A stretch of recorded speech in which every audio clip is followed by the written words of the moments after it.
Oh, here we go. Not really feeling it today, but I gotta keep on schedule for. Yes, dear, but you can't go outside. But I gotta keep on schedule for the 4 or 5 of you that actually still watch these things. So, all right, we've gone through this rough half dozen times on the channel recently. And it took me a while to figure out a process, an order of operations to get math to work. I made a few mistakes along the way, but I'm not going to do everything over again and fix them. I acknowledge they exist, but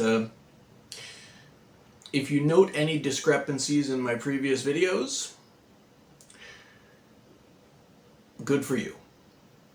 Feel free to fix it, do a better job than I did, and anything else you like. Of course, I'm talking about converting both the movement and armor class for a playable race from Advanced Dungeons & Dragons 2nd edition to 5e 2014-2024 rules. It also works with converting monsters, NPCs, etc., anything that has an AC and a movement speed.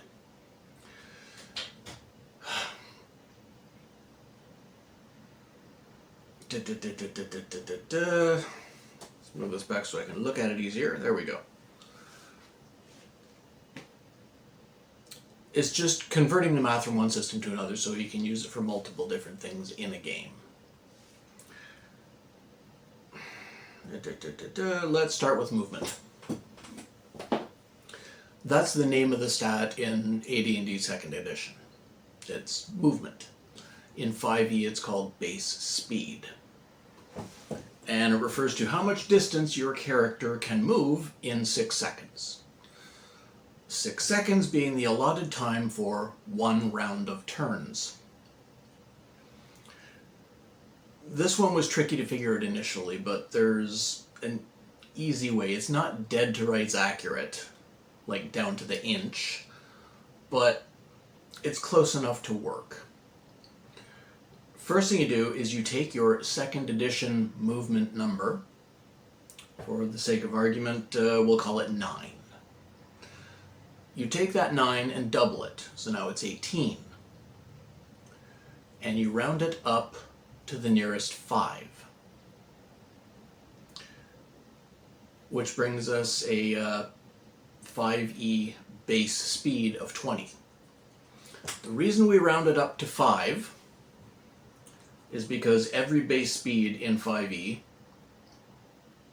come on, work you cocksucker, is in increments of 5. And the reason it's in increments of 5 is for anyone using miniatures.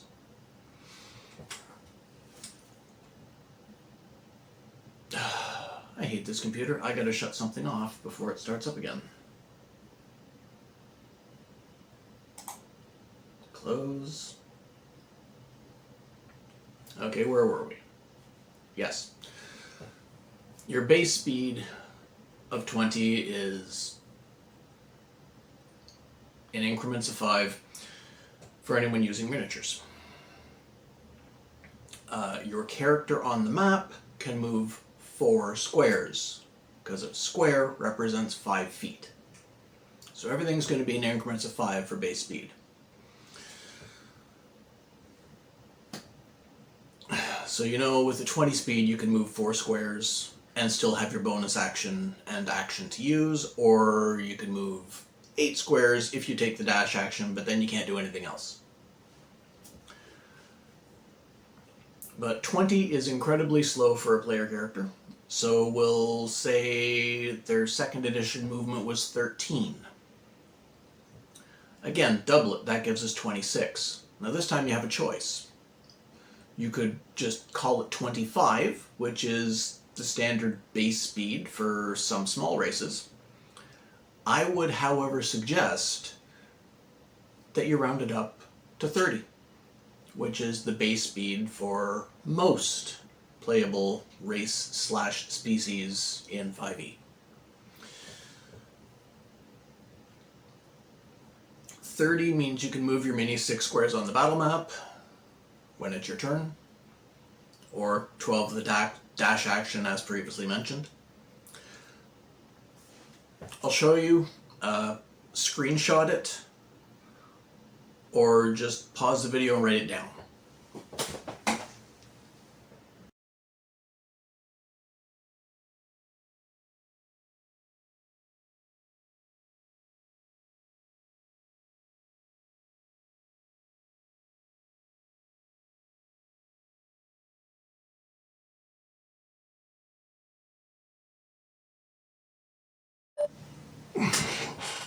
Okay, so that's the basics for movement covered. Where'd it go? There I am. Okay, yeah, that's a that's this basics for movement covered. Hard to read when I'm half awake. Remember though, like I said, it's not dead to rights accurate. You can tell this by trying to do it in reverse.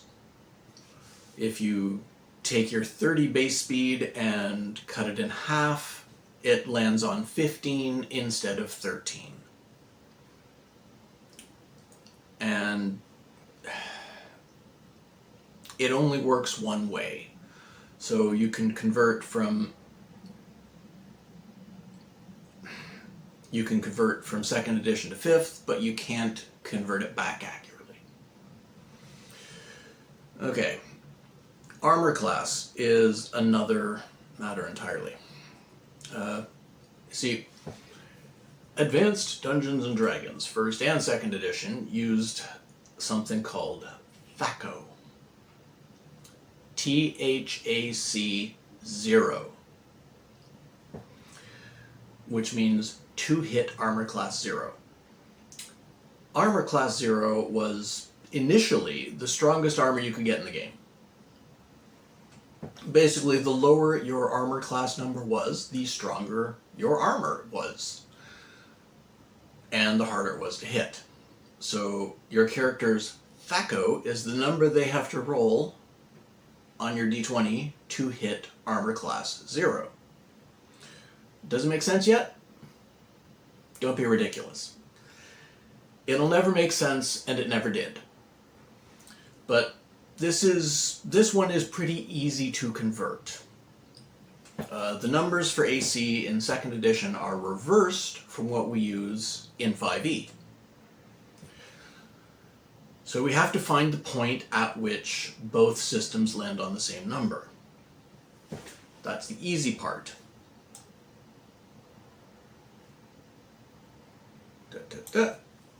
In both systems, a commoner's armor class is 10. So that's your balance point. You can count up or down from 10 in either direction to get the correct number. We can convert back and forth between the two systems. I do not know why anyone would convert anything into 2nd edition. It was a working system that lasted a long time. I think up until 99. I was playing in the late 80s. But yeah, it's not worth using when we have better, easier, and more malleable and more accurate systems to use. Okay, so let's say you have a 2nd edition AC 5, which was pretty good. This one's easy. You're 5 below 10, so you add that 5 to 10, go 5 above 10, giving you a 5e armor class of 15. That's it. Another example. Your 1st level character in Advanced Dungeons and Dragons, a wizard, and you've got an AC of 7. That's pretty tough for a wizard. Well, in 2nd edition. You're 3 below 10, so you go 3 above 10. And you have an armor class of 13 in 5e. Pretty simple. It's not too bad. Or how about a fighter with good armor? 2nd edition, your AC is 2. Okay, so you're 8 below 10, so 8 above 10 is 18.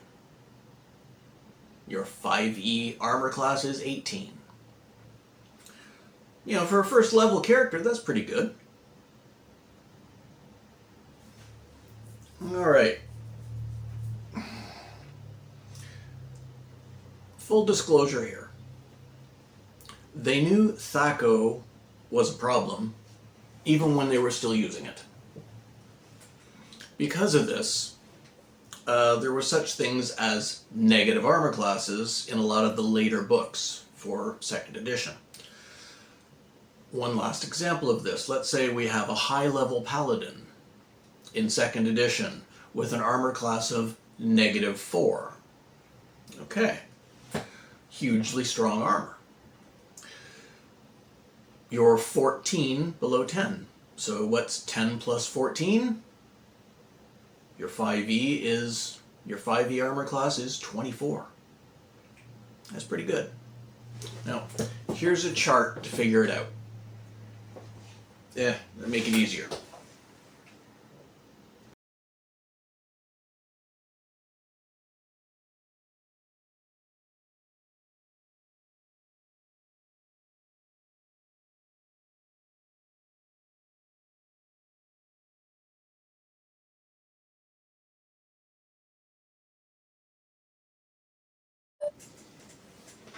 Okay. Great. Scroll it up a bit. There we are. So, now that you understand that, you can go through the races I already converted and find all of my mistakes and tell me where I'm wrong and how I'm a terrible person. I can't wait. Just let me hear it. It's a really short one this week, so like, share, comment, and subscribe, and I'll talk to you next time.